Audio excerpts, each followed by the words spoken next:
Media recognition from Bloomberg, Reuters, recycling trade publications, patented process for 100% recovery of critical metals, including cobalt, lithium, nickel, manganese, aluminum. American Manganese is focused on recycling lithium-ion batteries for electric vehicles. American Manganese trades on the TSX Venture, AMY, the US, AMYZF, and Frankfurt 2AM. For more information, visit AmericanManganeseInc.com or phone me, Larry Ray, at 778-574-4444.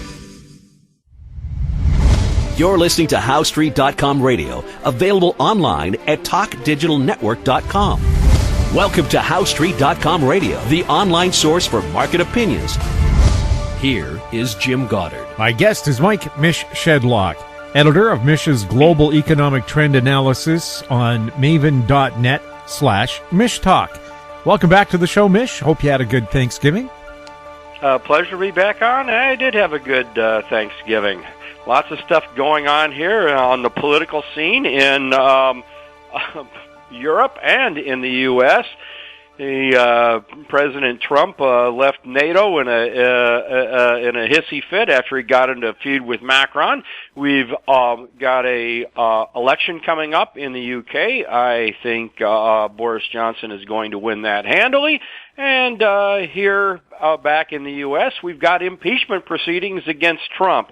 So lots of political news. Where do you want to start?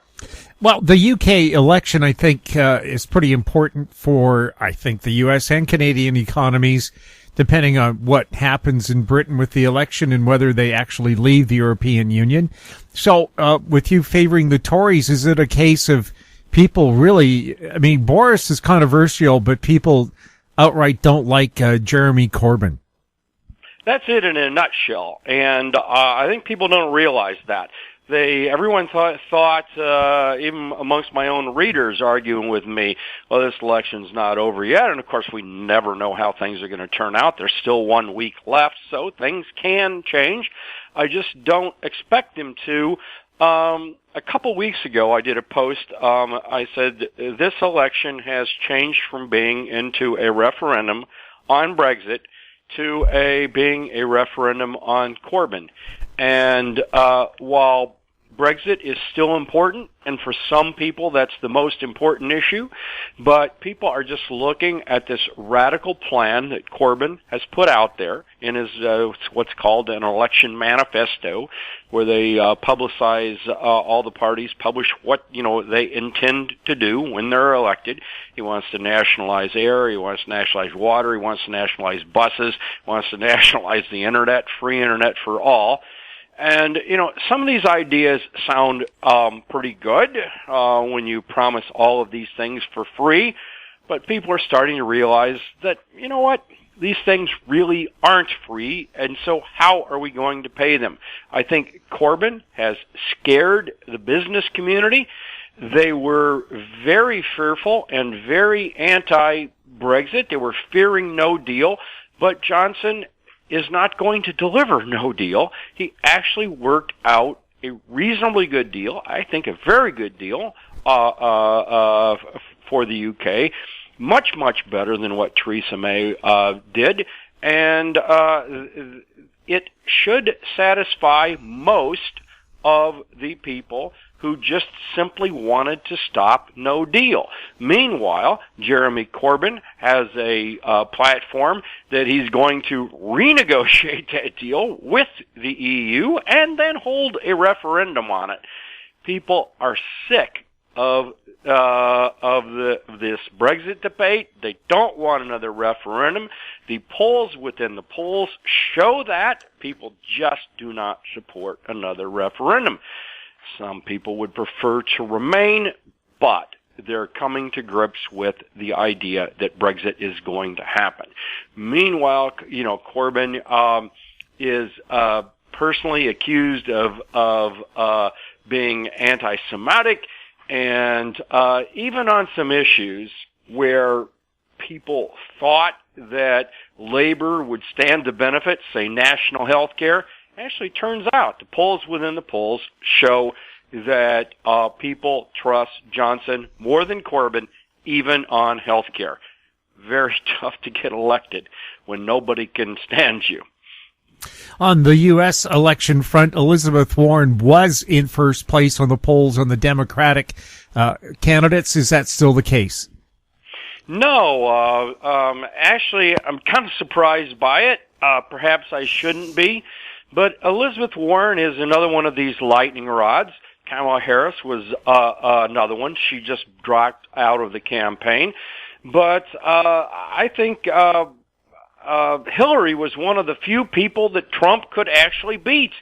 And even on top of that, she needed to run a horrendous campaign for her to be able to defeat her. I just wrote a post just a little bit ago. The one way to get Trump reelected would be to nominate another lightning rod. And Elizabeth Warren has the same radical ideas as Jeremy Corbyn. And people are starting to question this. How are we going to pay for that? How are we going to pay for the trillions of dollars that she wants to throw at AOC's climate policy? How are we going to pay for, free health care for everybody, free education for everybody, free this, free that? Taxing billionaires is not going to come up with funding for this. The business community here in the U.S. is upset with Warren, upset at the prospect of Warren winning, just as in the U.K., the business community is upset, at the prospect of Jeremy Corbyn. It's interesting that these two things are playing out in a similar kind of fashion. Of course, I think we're headed for a recession here. That's not going to help Trump, but the one person that I think Trump might be able to beat would be Elizabeth Warren. So the other one was Kamala Harris. She just backed out. So we'll see. I actually think Trump's going to lose the election. Depends on who they nominate. It's not over yet. Warren could still win this. We'll have more with Mike Shedlock right after this. Avon Resources Limited is a gold exploration company with significant projects in British Columbia and the Yukon. Trading on the TSX Venture Exchange, symbol ABN, and the OTCQB, symbol ABNAF. Surrounded by world-class gold deposits and mines, Avon's 23,000 hectares Forest Kerr Gold Project is located in the heart of the Golden Triangle in northwestern BC. For more information, visit us at avonresources.com. Engineer Gold Mines is focused on the exploration and development of the historic high-grade Engineer Gold Mine situated 32 kilometers southwest of Atlin, British Columbia. Engineer Gold Mines is fully permitted for surface and underground exploration with the 2019 drill program now underway. Engineer Gold Mines Limited trades on the TSX Venture Exchange, symbol EAU. For more information, please visit us at engineergoldmines.com. Welcome back. We're speaking with Mike Shedlock. Mish, hiring trends, are they in recession in the U.S.? I got this idea for a post I did from someone in high school who did a post. Apparently he saw some comments on jobs and posted a chart. I couldn't tell where he got this from, other than the data itself came from the St. Louis Fed. Fred, I could tell by the chart. The title of it was chopped off, and said, "This is interesting. Where did this come from?" So I went out there, and the BLS found the data. The BLS has hiring trends for tiny firms.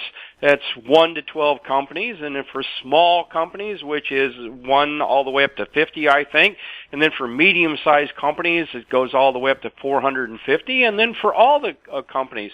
What was the interesting trends here is hiring for small firms year over year is about ready to go negative. And that was one of the things that happened in a couple of the past recessions. And but what was the other interesting fact was the medium-sized companies are the ones who seem to get hurt the most But there's a lag, for whatever reason, on those medium-sized companies that they don't turn down until the very end. The large companies, the tiny companies, the election trends turn down first. It's kind of fascinating to look at the chart and see where we are. Where we are, all of the trend lines are going down. They're still positive, but barely on the small companies. You know, there might be openings here, but and we see it with all these labor turnover reports every month. But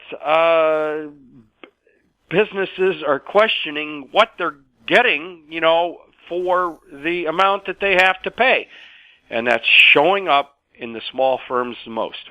Mm-hmm. Is the U.S. like Canada, where in Canada 72% of jobs are provided by small business? Is the U.S. like that too?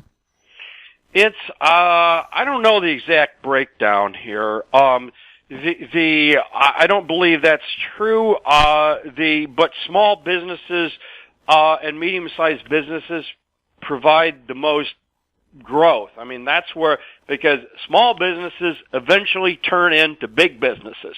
You know, how did Google and Microsoft start out? Very, very tiny. How many people do they employ now? It's when a firm goes from small to medium and then medium to large. You know, that's where, you know, the job growth picks up from. We'll have more with Mike Shedlock right after this. Cypress Development Corp. is developing a world-class lithium resource in the heart of Clayton Valley, Nevada. The size of the resource makes the Clayton Valley project a premier asset with the potential to impact the future of lithium supply. Cypress Development Corp. trades on the TSX Venture Exchange, symbol CYP, the OTCQB, symbol CYDVF, and on Frankfurt, symbol C1Z1. For more information, please visit our website, cypressdevelopmentcorp.com. Don't miss out. Stay informed. Receive the HowStreet.com weekly recap with thought-provoking podcasts, radio, and articles delivered to your inbox. Sign up for the HowStreet.com weekly recap on our homepage at HowStreet.com. Welcome back. We're speaking with Mike Shedlock. Mish, is the U.S. about to lose its dominance in providing services around the globe? I don't think we're there yet, but that's the trend, and it's an interesting one. The U.S.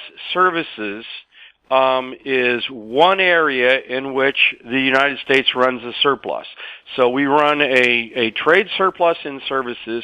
We run an enormous trade deficit in goods. The thing, though, when Trump has gone after China and is now threatening France, threatening the EU over cars, he's actually made matters worse on the goods side of things. Soybean exports, for instance, to China have fallen off of a rock, and Trump also put some sanctions on U.S. firms such that they could not sell microchips of especially phone chips to China. So what did China do? It found other suppliers of those chips. So it didn't help. Trump has taken those restrictions off U.S. companies now, but China's already found other suppliers. These were trends that were already in place. Trump accelerated them. And if we go back to the service side, service exports actually peaked in 2015, so we can't say that Trump caused the service decline, but he certainly accelerated it, because one of the things that happened here when Trump put tariffs on China, at the same time He also started looking at quotas of Chinese people coming to the U.S. to study at U.S. universities. Well, they're spending $40,000 a pop, plus room, plus board, plus travel, plus whatever they do. And all of a sudden, Trump is putting, travel restrictions on Chinese. Who did that hurt? That shows up in the data, in the services data, and it's just simply called travel, but it's really tied back to policies that Trump did and put on China. Well, Canadian travelers to the U.S. are also down 3.5%, and the number of people being given 5-year bans from traveling to the U.S. has jumped dramatically. So a lot of Canadians aren't even bothering for fears that they'll be banned for 5 years. Yeah, the exact same kind of thing. And again, some of these trends started back in 2015. So I get accused of having TDS, Trump derangement syndrome, every time I bring these things up. So I want to say Trump did not cause these trends, but he certainly accelerated the downside. So much so with his tariffs that we're now in a manufacturing recession that is largely of Trump's making, and I think it's going to lead to a full economic recession if it goes on long enough, and I believe it already has. And here, we were on the verge of yet a deal, but Trump and China are still bickering about this. It's been going on now for close to 2 years, and it was supposed to be so easy. Recall what Trump said, is that trade wars are good and easy to win.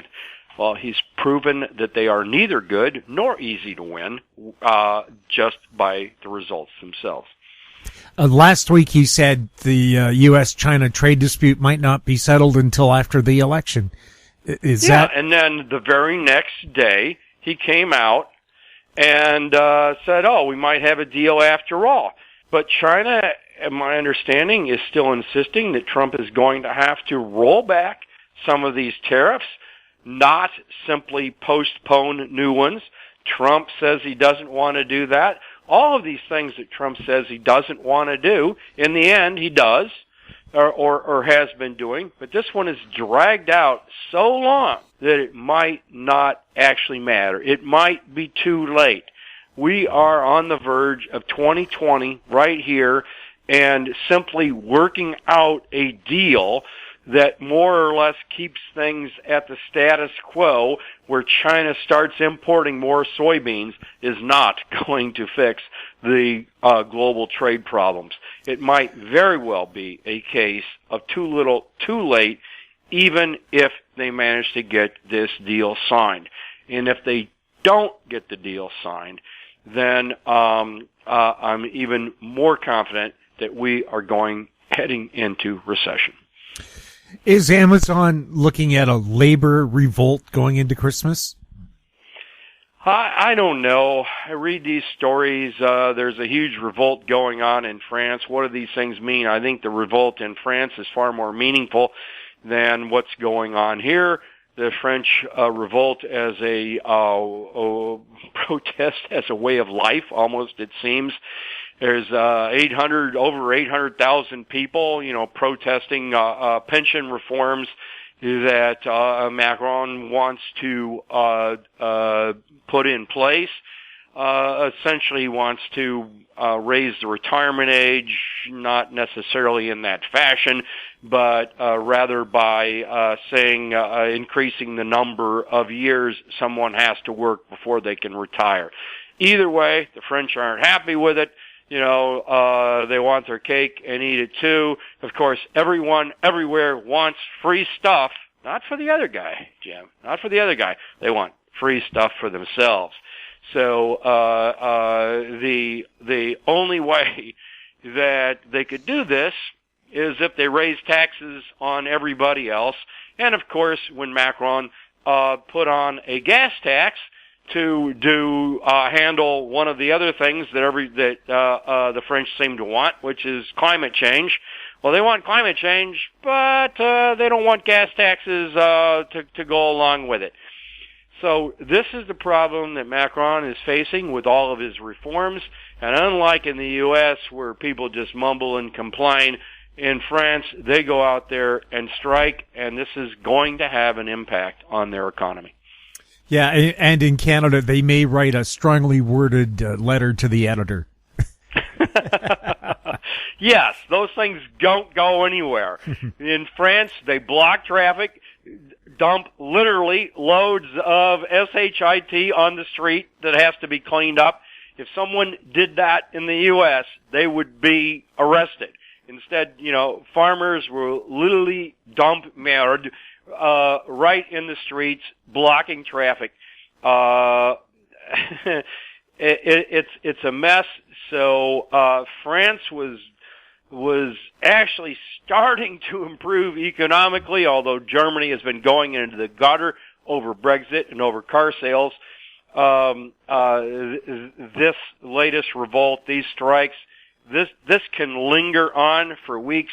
It's going to impact the French economy at a time when the global economy is already slowing, global trade is slowing, transportation internationally is slowing. It's not looking like a pretty picture, Jim, heading into 2020. Mish, thank you so much for chatting with us. Pleasure to be on. My guest has been Mike Mish Shedlock, editor of Mish's Global Economic Trend Analysis on maven.net/Mish Talk. If you have any questions for Mish or any of our other guests, you can send them to info@howstreet.com.